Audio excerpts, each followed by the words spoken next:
Oke. Oke. Bismillahirrahmanirrahim. Assalamualaikum warahmatullahi wabarakatuh. Waalaikumsalam Waalaikumsalam warahmatullahi wabarakatuh. warahmatullahi wabarakatuh. Rabbi shrah li sadri wa yassir li amri wa hlul 'uqdatam min lisani yafqahu qawli. Allahumma inni as'aluka ilman nafi'an wa rizqan thayyiban wa amalan mutaqabbala.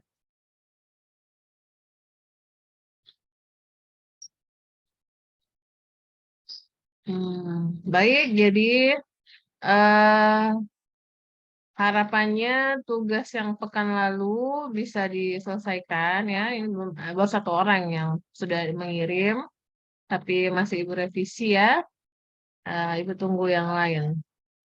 Jadi pada kesempatan kali ini setelah kita membahas mengenai tanaman padi, untuk praktikumnya barusan tadi ya Ibu kirimkan kembali ke Josi untuk nanti kalian diarahkan ya, di asisten, di koordinir langsung oleh Josi, termasuk pembagian kelompok dan setiap kelompok mendapatkan tugas apa itu lengkap di penuntunnya.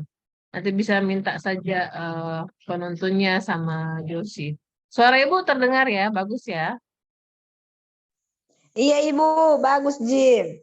Oke, oke. Sekarang kita akan bahas lagi mengenai tanaman pangan yang lain, yaitu tanaman jagung. Nah, kalau kemarin kita sudah bahas yang masuk tanaman pangan itu ada kelompok serealia, ya. Nah, jagung ini merupakan salah satu eh, anggota, ya, salah satu tanaman yang masuk ke kelompok serealia. Oke, nah. Sekarang kita lihat bahwa tanaman jagung itu dia merupakan tanaman semusim, masuk jenis Gramineae. Kenapa dibilang Gramineae? Karena dari kata grass ya, grass itu artinya rumput. Jadi jagung itu masuk kelompok rumput-rumputan juga, sama dengan padi. Padi juga masuk kelompok Gramineae. Nah, dia masuk pada subfamily dari Myiadeae. Nah, kalau nama latinnya ini Zea mais ya. Namanya anaknya ibu ini Zea.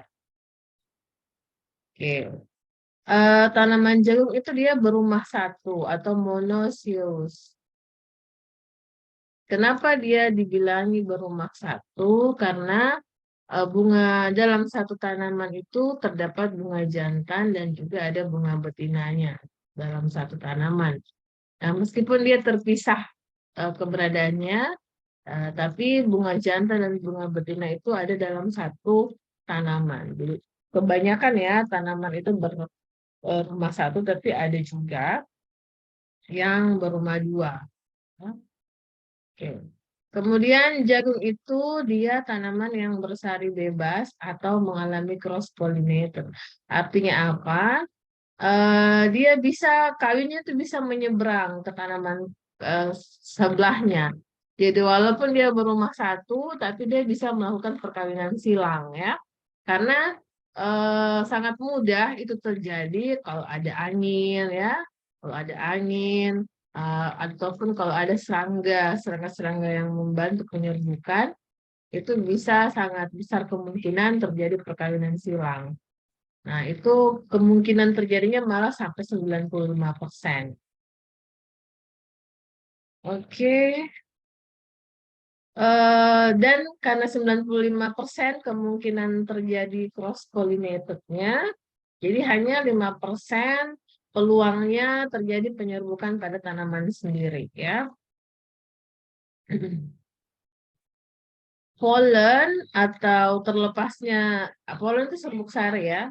Pollen atau serbuk sari eh, kalau terlepas itu dia membutuhkan waktu 3 sampai 6 hari. Jadi masa hidup dari polennya atau serbuk sarinya itu antara 4 sampai 16 jam. Jadi kurang lebih 1 hari ya. Puncak-puncaknya itu bisa hanya terjadi 9 sampai 11 jam. Satu anter itu terdapat 15 sampai 30 juta polen. Jadi satu anter itu bisa terdapat 15 sampai 30 juta polen. Polen itu kayak serbuknya ya. Ini anternya ini. Ini antar satu kuntum, satu kuncup bunga. Satu kuncup bunga ya. Itu bisa sampai jutaan. Ya, 15 sampai 30 juta polen. Nah, rambut pertama kali muncul itu pada bagian dasar dari tongkol jagung dan terakhir itu di bagian ujung tongkol. Jadi satu rambut itu bisa diserbuki sampai 2.000 hingga 5.000 polen. Artinya apa? Jadi pada jagung itu, nih kalau kita melihat ada seperti ini, itu bunga jantan ini ya, gambar yang ada di bawah, nah sebelah kiri ini bunga jantan dari jagung. Di sini di kuntum-kuntum bunganya itu namanya anter, di dalamnya lah terdapat serbuk-serbuk sari atau polen ya. Nah, ini yang disebut bunga betina yang ada pada tongkol jagungnya ya. Rambut-rambutnya itu adalah bunga betina ya. Jadi kalau terjadi perkawinan ya ketika polen dari anter ini jatuh menyeruki rambut-rambut jagung, itu baru terjadi perkawinan. Oke. Kemudian proses polinasi itu bisa terjadi antara 2 sampai 3 hari ya. Kemudian biji terbentuk setelah terjadi polinasi atau terjadi penyerbukan. Itu biasanya 10 sampai 15 hari baru terbentuk biji pada tongkol.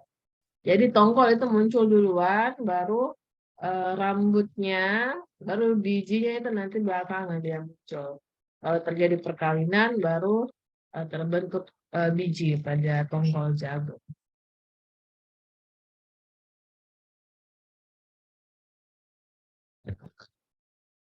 Ya, ini gambar bunga jantan ya. Bunga jantan dan ini bunga betinanya.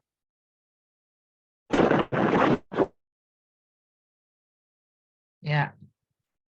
Oke, sekarang kita kembali lagi melihat ke fase pertumbuhan tanaman jagung. Ini sama dengan tanaman padi kemarin ya, bahwa untuk tanaman jagung juga itu ada fase vegetatif dan ada fase generatifnya. Nah, kita akan lihat.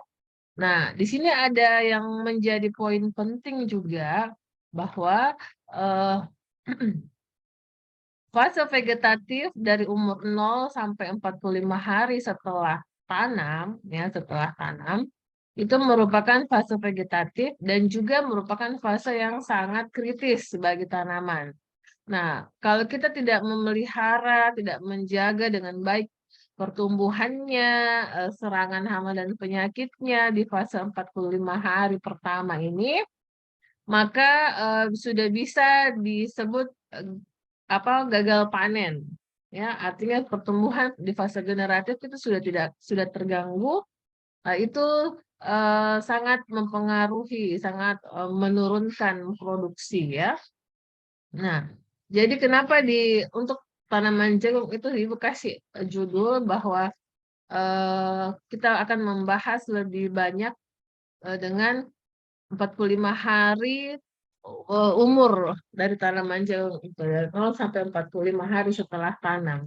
Ya, itu karena di situ merupakan fase kritis. Jadi kapan di situ tanamannya kekurangan unsur hara, kapan dia kekurangan air, atau dia terkena serangan hama atau penyakit di 45 hari pertama pertumbuhan atau di fase vegetatifnya, maka fase selanjutnya itu pasti akan sangat terganggu ya, tidak akan bagus lagi pertumbuhannya, perkembangannya. Nah, makanya ini penting kita ketahui. Nah, sekarang kita lihat di 45 hari pertama itu ada beberapa fase yang terjadi di situ. Fase yang pertama ini ada VE ya. Itu umurnya adalah 7 sampai 10 hari setelah tanam. Nah, apa yang terjadi di umur 7 sampai 10 hari?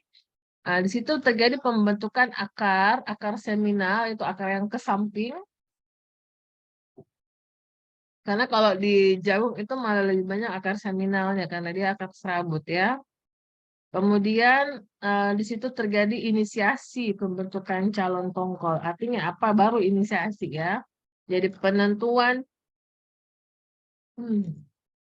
bagus tidaknya tongkol yang terbentuk itu juga ditentukan oleh di fase ini. Jadi apa yang harus menjadi perhatian di umur segitu, di umur 7 sampai 10 hari itu, yang pertama adalah vigor tanaman. Jadi jagung itu di umur-umur segitu butuh eh, kebutuhan airnya harus terpenuhi, ya.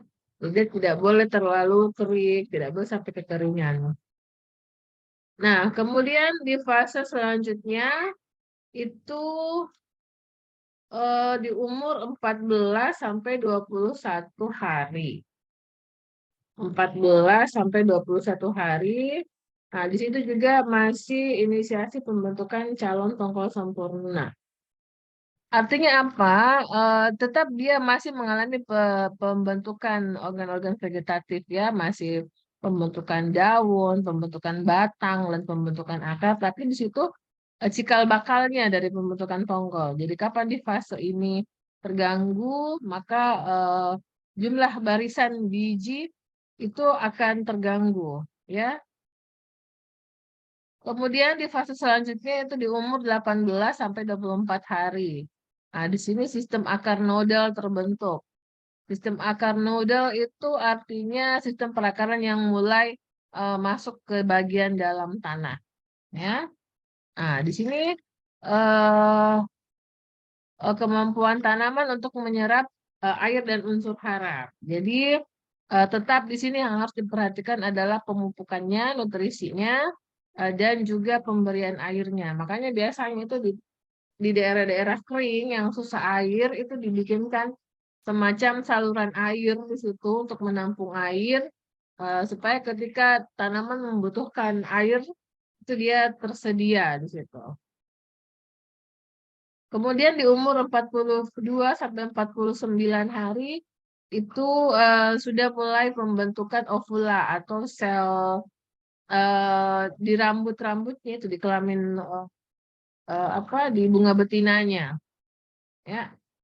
Nah, di sini di fase vegetatif ini, nah seperti yang tadi Ibu jelaskan bahwa sangat eh, membutuhkan pengairan yang baik, kemudian pemberian pupuk yang tepat waktu dan tepat dosis. Kita akan lihat kapan pemberian pupuk seharusnya untuk tanaman ini. Jagung. Ya. Oke, ini juga fase-fase ini di sini fase vegetatif yang sangat penting itu di sini ya, sampai sini ya. Sampai sebelum pembentukan bunga jantan dan bunga betina. Jadi 45 hari pertama. Jadi setelah 45 hari itu dia sudah masuk ke fase generatif, mulai pembentukan bunga jantan, lalu pembentukan bunga betina dan seterusnya. Bentar ya.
Maaf Ibu Indah, ada suara tak?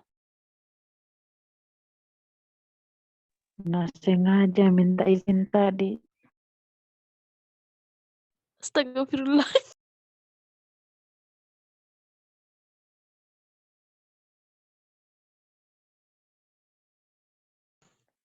Fokus ketika dauna pada bangaran mengaran. Sabar ya, ada di sini.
Oke. Oke ya. Hmm,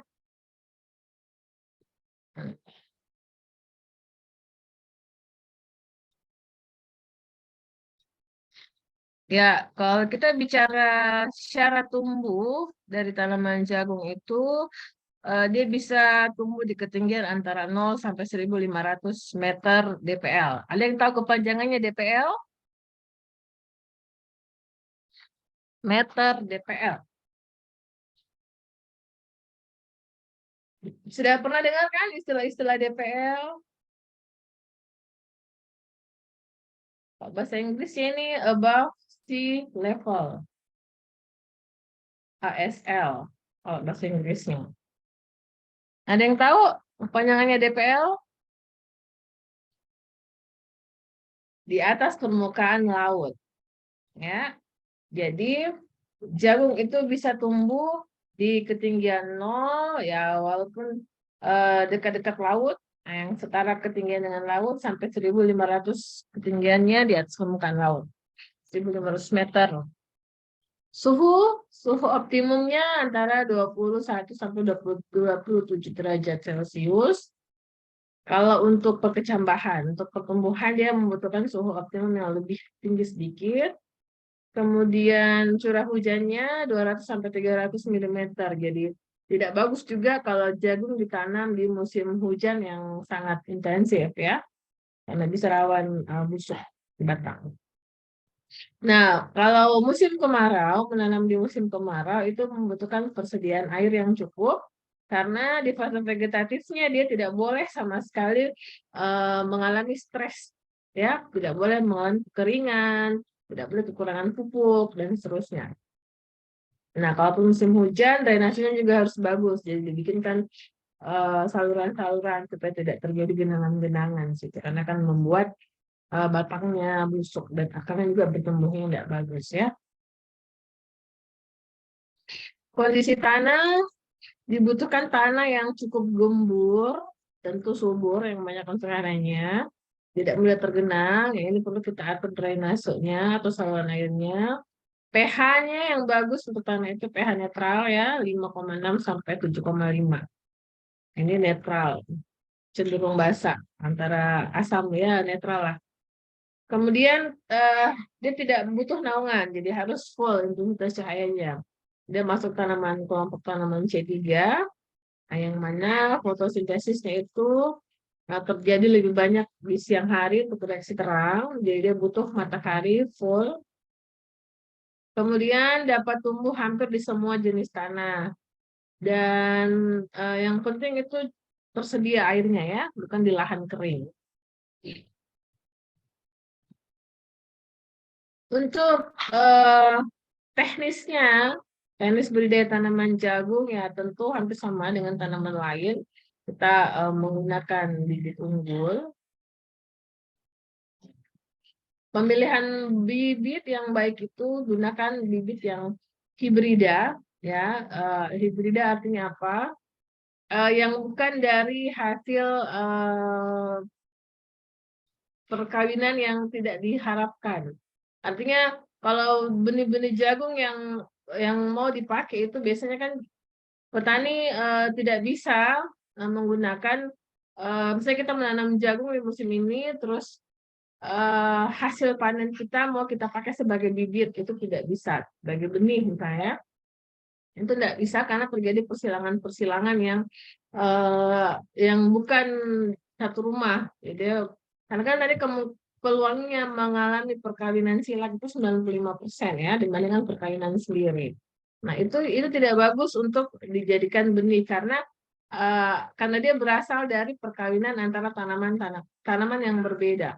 Dan itu tidak bisa ditelusuri kualitas dari benih itu kalau dia terjadi perkawinan silang. Jadi perlu kita membeli benih, kalaupun misalnya mau dibuat benih sendiri itu ada perlakuan khusus supaya perkawinan yang terjadi itu bukan perkawinan silang ya. Itu makanya dipilihlah benih-benih hibrida. Kemudian tentu dari kualitasnya perlu diperhatikan dan biasanya kalau membeli ya perlu diperhatikan produsennya siapa. Biasanya setiap merek atau setiap jenis dari benih yang diperjualbelikan itu beda-beda perlakuannya. Jadi perlu ada dukungan teknis ya apakah dari petugasnya atau dari kemasannya. Biasanya di kemasannya ada petunjuk teknisnya. Tentu yang bersertifikat yang bagus dan terstandarisasi. Tentukan juga jadi setiap benih yang dijual itu biasanya punya karakteristik, ada yang ada yang bonggolnya besar, jumlah bijinya banyak, ada juga yang bonggolnya kecil tapi ternyata tahan terhadap penyakit tertentu, penyakit bulai misalnya. Jadi itu kita memilih benih berdasarkan kebutuhan dan kondisi yang ada di lingkungan kita. Oke. Nah, setelah itu kita bicara tentang persiapan dan pengolahan lahannya. Di jagung juga bisa ada namanya olah tanah sempurna, ada juga yang tanpa olah tanah.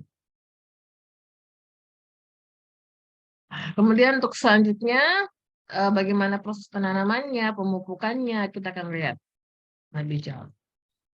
Nah, ini tadi ya. Oke. Nah. Oke. Nah, persiapan benih. Sebelum kita menanam, itu biasanya untuk benih-benih tertentu itu perlu ada perlakuan benih ya atau seed treatment. Nah, seed treatment itu dilakukan untuk mencegah serangan-serangan hama yang banyak terjadi pada fase pembibitan. Nah, di sini ada hama penting pada saat pembibitan itu namanya lalat bibit atau Anterigona. Nah, itu perlu dikendalikan karena kalau tidak bisa habis bibitnya, baru tumbuh beberapa hari sudah dimakan oleh lalat bibit akhirnya tidak bagus pertumbuhannya. Karena kita sudah pahami ya bahwa di 45 hari pertama itu perlu betul-betul dijaga ya termasuk dari serangan hama. Nah, butuh seed treatment ini atau perlakuan benih ini untuk mencegah serangan dari hama ini. Kemudian apa yang harus diperhatikan, vigor dari tanaman harus bagus dan sehat sehingga tetap memperhatikan kebutuhan airnya di situ ya. Nah, kebutuhan benih ya tergantung jarak tanam. Makanya tadi itu dibilang di setiap kemasan itu ada petunjuk teknisnya termasuk rekomendasi jarak tanam. Nah, ini makanya ada beberapa merek ada kebutuhan benih yang berbeda per hektarnya. Ada 14 kilo per hektar, ada 17 kilo per hektar. Jadi tergantung dari rekomendasi jarak tanam dari setiap kemasan. Nah, ini untuk pengolahan lahannya ada yang olah tanah sempurna, tentu dibajak, kemudian diratakan ya. Manfaat pengolahan tanah ya memperbaiki struktur tanam, memperbaiki aerasi. Aerasi itu apa? Supaya udara bisa mudah keluar masuk di antara tekstur pori-pori tanah. Kemudian pengolahan tanah juga tujuannya untuk memutus siklus hidup dari OPT yang ada di tanah. Karena ada beberapa jenis OPT yang melanjutkan siklus hidupnya itu di tanah. Seperti pada fase-fase pupa atau kepompong, itu lebih banyak terjadi di tanah. Makanya dengan adanya olah tanah, untuk siklus kepompong dari hama itu bisa diputuskan, bisa diganggu. Begitu juga dengan penyakit. Jadi ada penyakit yang bisa bertahan, bisa membentuk fase istirahat di dalam tanah ya, untuk jamur, untuk bakteri, bahkan virus itu bisa membentuk fase istirahat di dalam tanah. Jadi dengan adanya olah tanah bisa mengganggu ya. Kita bisa ganggu keberadaan OPT-nya. Termasuk juga gulma. Biji-biji gulma itu kan bisa terganggu kalau kita olah tanah. Dan juga melancarkan drainase ya. Drainase ini termasuk keberadaan air dalam tanah. Nanti kalau putus kita masuk aja lagi. Ini ya. Kalau membajak bisa. Terus sekarang itu sudah pakai traktor ya, traktor atau hand traktor atau kultivator kan. Kalau di Indonesia kan itu banyak sekali traktor kecil yang dipakai tangan tanpa yang kecil ya, ini ya, hand traktor atau kultivator lah namanya itu yang kecil. Kemudian digaruk, diratakan kembali. Setelah dibolak-balik tanahnya, dihancurkan gumpalan-gumpalannya, kemudian diratakan dengan garuk. Ya, ini salah satu bidang tanah yang sudah siap ditanami. Jadi bisa seperti ini di atas, nanti kita sisa mengatur jarak tanamnya. Kalau sebenarnya yang diatur lagi kan jarak tanamnya. Kalau seperti ini sudah bisa ditanam di larik-larikannya, di bagian bawahnya di sini ya. Nah, itu baru ditutup. Ada juga yang dibikinkan bedengan-bedengan. Oke, ada juga penanaman jagung tanpa olah tanah. Nah, tentu dia mengurangi biaya. Kemudian sisa-sisa dan sisa organik, sisa vegetasi, sisa panen dari sebelumnya ya, itu tentu mengandung bahan organik juga. Nah, itu bisa jadi nutrisi kan, jadi nutrisi bagi tanaman. Jadi sebenarnya tanpa olah tanah juga ada manfaatnya. Yang pertama kita bisa dapat manfaat dari bahan organiknya. Yang kedua, biasanya itu kan kita jumpai petani tidak mencabut tanaman jagungnya ya. Jadi masih ada akarnya yang menancap ke tanah. Itu tidak perlu kita gali, biarkan saja ada di situ. Nanti kita sisa menanam benih baru kita di sampingnya. Itu tujuannya apa? Itu akan memudahkan akar baru untuk penetrasi masuk. Jadi dia tidak lagi mencari jalan baru untuk penetrasi akarnya, tapi sudah ada garis-garis dalam tanah bekas akar-akar yang lama. Itu kelebihannya. Kelebihan lainnya kita bisa menjaga populasi mikroba baik ya ada di dalam tanah itu tidak terganggu kalau kita tidak melakukan olah tanah. Nah, ini menarik sebenarnya ini dikaji. Yang mana yang harus kita lakukan? Olah tanah sempurna atau tanpa olah tanah? Ini perlu nanti kalian inilah saya mau bikin kalian dua kelompok ya. Yang mana kelompok yang membahas tentang menanam jagung dengan olah tanah atau yang menanam jagung tanpa olah tanah. Lalu masing-masing mempertahankan statementnya, masing-masing mencari kelebihan. Kalau olah tanah, apa kelebihannya yang harus dipertahankan? Kalau tanpa olah tanah, apa juga kelebihannya? Dan kelompok sebaliknya nanti mencari titik lemah, ya, mencari kekurangannya. Nah, kita akan lihat kelompok mana yang bisa mempertahankan pendapatnya. Nah, itulah yang saya nilai. Ya, nanti bisa mungkin kita jeda, kan kita panjangin waktunya ya, bisa sampai subuh ya. 3 jam waktunya.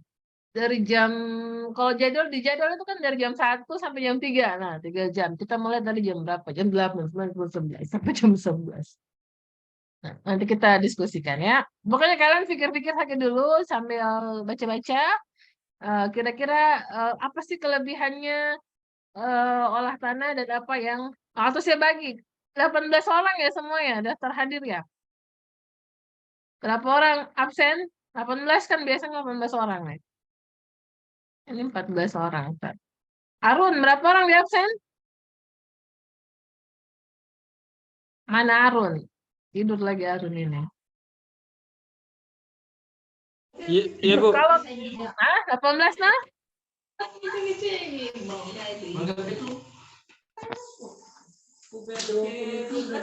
23, Bu. bagi 2 kelompok, jadi nomor urut 1 sampai nomor urut 9 itu kelompok yang menggunakan olah tanah sempurna. Kelompok nomor urut 10 sampai 18 itu membahas tentang penanaman tanpa olah tanah. Jadi 2 kelompok ini akan presentasi mengenai keuntungan, kelebihan, ya, kelebihan. Nah, nanti setelah presentasi kita akan berdebat. Nah, kelompok yang lain akan mencerca di bagian kekurangan-kekurangannya. Jadi kita akan lihat siapa yang mampu mempertahankan opini dari kelompok masing-masing. Bisa ya? Bisa kan? Yakin, Ustaz? Ya, jadi pembagiannya 1 sampai 9. Kemudian 10 sampai 18. Oke. Nah, kelebihan lain tanpa olah tanah itu dia menekan erosi. Menekan erosi atau pengikisan air, utamanya pada daerah-daerah yang berlereng. Nah, kalau kita olah itu cenderung gampang dia tercuci, gampang erosi kalau ada hujan ya. Kemudian kondisi tanaman dan hasil juga tidak terlalu berbeda antara kedua sistem ini.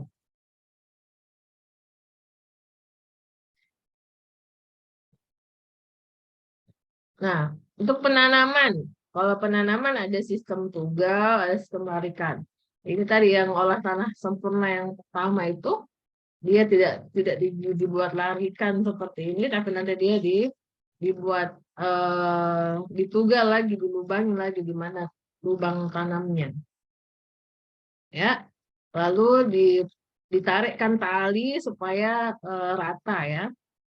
Nah, buat 2 lubang dengan kedalaman 10 cm dengan jarak antara lubang 5 cm sambil disiram air.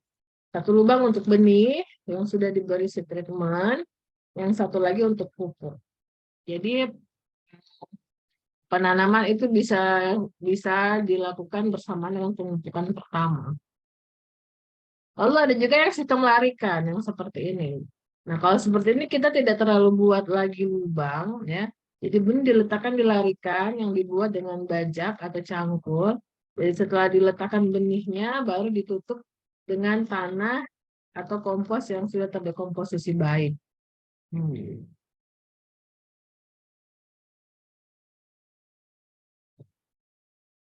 Untuk jarak tanam, jadi untuk jagung sendiri ada yang pakai jarak tanam 70 kali 20, ada juga 70 kali 25, ada 75 kali 20, ada 80 kali 20, ada 80 kali 40. Ini tergantung apa? Tergantung dari benih yang dipakai ya.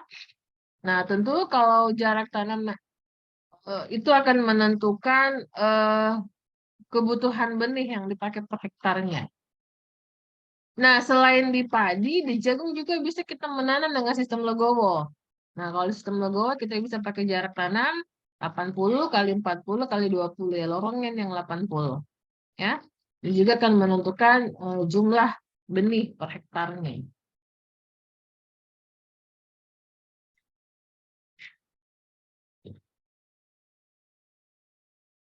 Oke.